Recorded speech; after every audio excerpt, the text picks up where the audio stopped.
II, Artaxerxes III, Artaxerxes IV, and Darius III. Of these, Cyrus is hailed as the chosen deliverer of the Jews from Babylon. My shepherd, that's pretty much it. Okay, so we got something else. We just wanted to look up something right quick. What year do you see there that he ruled? Okay, you can read a little bit on that. Yeah, this is from Wikipedia.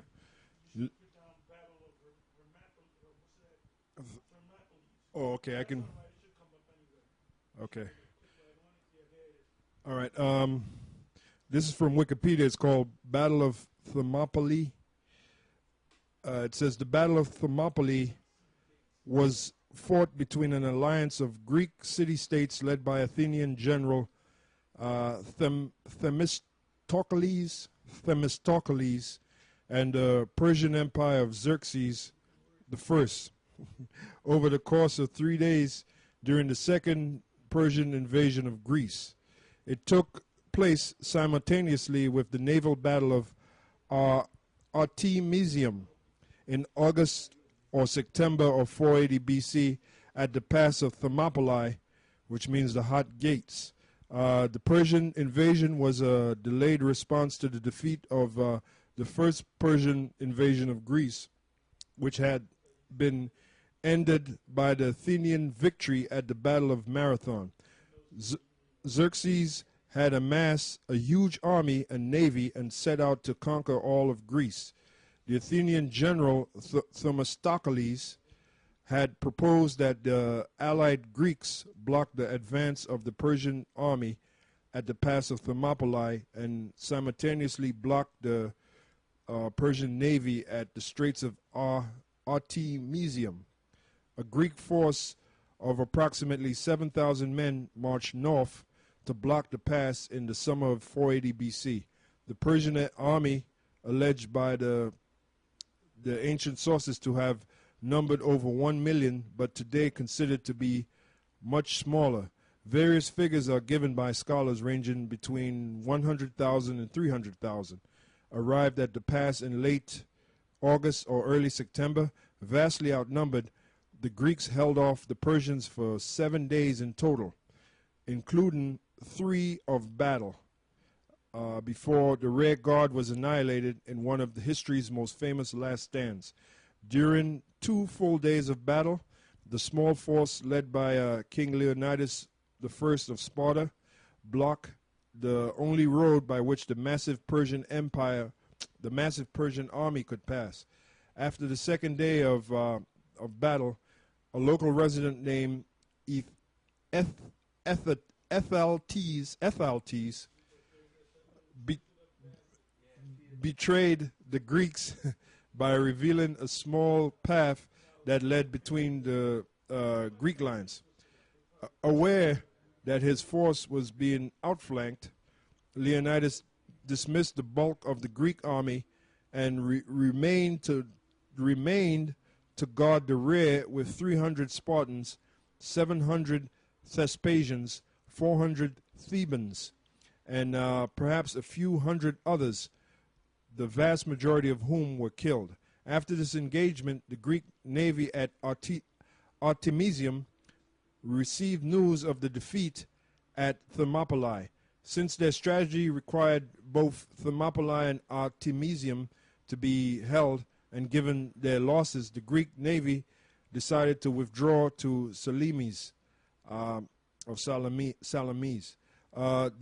Persians overran Boeotia and then captured the evacuated Athens. However, seeking a decisive victory over the Persian fleet, the Greek fleet attacked and defeated the invaders of the Battle of Salamis in late 480 BC. Fearing to be trapped in Europe, Xerxes withdrew with much of his army to Asia, leaving Mardonius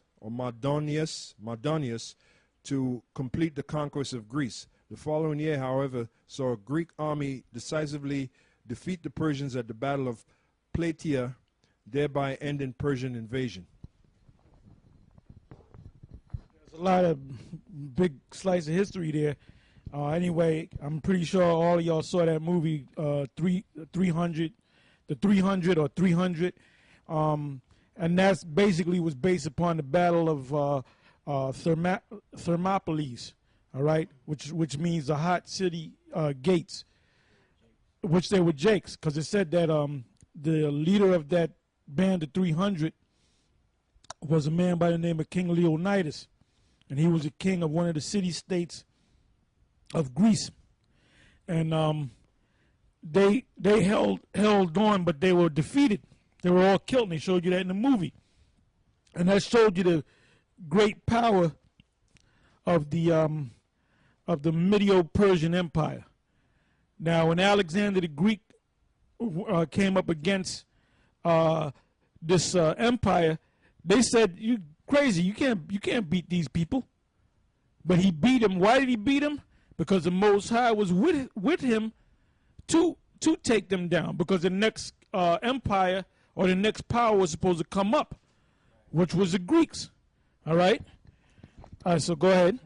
This is back in Daniel chapter 8, verse 5. And I was considering, behold, and as I was considering, behold, an he-goat came from the west on the face of the whole earth. That's Alexander. And touched not. And by the way, he's also known as the leopard. As when we go back to Revelation 13, it's going to mention the leopard if we didn't read it already. So when you go to Daniel, the 7th chapter, it speaks about the leopard. Go ahead. It says, and touched not the ground. And the goat had a notable horn between his eyes. That was Alexander. And he came to the ram that had 2 horns. The Medo-Persian Empire. Which I had seen standing before the river, and ran unto him in the fury of his power. And I saw him come close unto the ram, and he was moved with choler against him, and smote the ram, and brake his 2 horns. And there was no power in the ram to stand before him. But he cast him down to the ground, and stamped upon him, and there was none that could deliver the ram out of his hand. So we're going to look up the word choler. Daniel 8 and 7. So like I said, I'm going to say this again. The scholars know that the Bible is a historical document with factual events that took place, that's recorded or scribed in the scriptures. So these top scholars, these top professors, mainly in the field of history and archaeology and anthropology, they know that this Bible is one of the books that have the truth, that possess the truth. Go ahead. Yeah, the Hebrew word there for cola is marah, which means to be bitter, to show bitterness, to make bitter, embitter, to embitter oneself, to be enraged, to be strong, strengthened. Down here it says,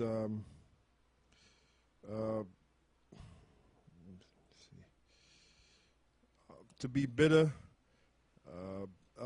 being as being very bitter things, basically the same thing.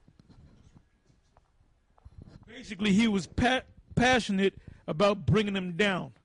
A better word is hate.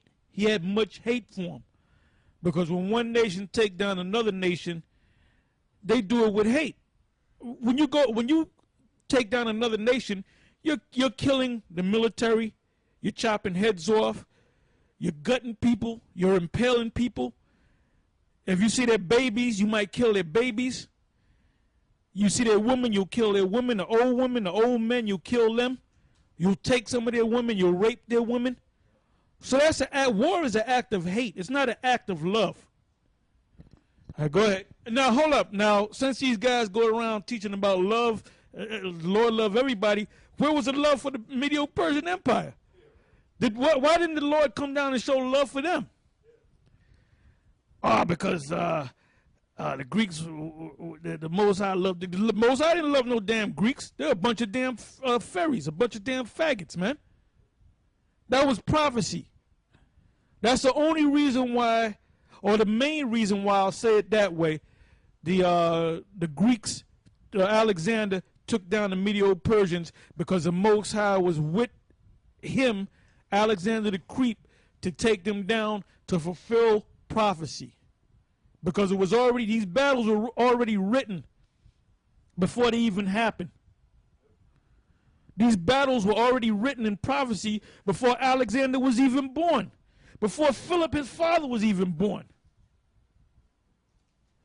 before Cyrus was born, before the